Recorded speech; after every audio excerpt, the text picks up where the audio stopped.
सास बहू का झगड़ा। अनामिका की सास पुष्पा अपनी बहू को कुछ खास पसंद नहीं करती थी और इसीलिए दोनों सास बहू में आए दिन झगड़ा होता रहता था। सास बहू के झगड़े के चक्कर में अनामिका के पति मोहित की जिंदगी मुश्किल में पड़ गई थी।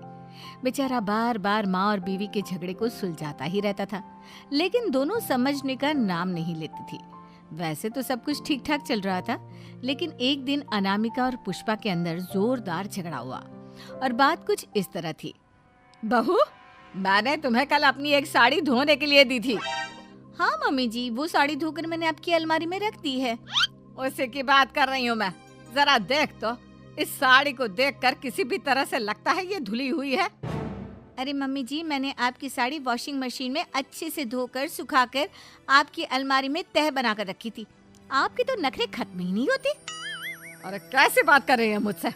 मेरे नखरे? अरे मोहित, जरा ये देख तो, ये साड़ी धुली हुई लग रही है क्या?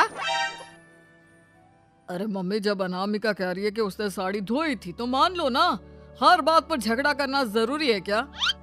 क्या है ना मोहित, तुम्हारी माँ को तो मेरे हर काम में नुस्ख निकालने की आदत पड़ गई है।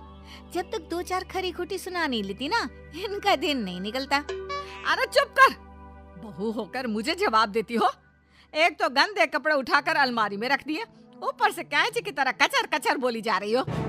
अरे मम्मी जी, आपको समझ में नहीं आता क्या? मैंने साड़ी धो कर रखी थी। तो फिर इतनी गंदी क्यों लग रही है? अब मुझे क्या पता मम्मी जी, आप इस पर इस तरह तेल और घी की चिकनाई के दाग लगाकर लाएंगी तो ये मेरी जिम्मेदारी थोड़ी ना है। अरे तो हाथ से धोना चाहिए था ना। मैं आपकी बहू हूँ, नौकरानी नहीं जो एक कपड़ा रगड़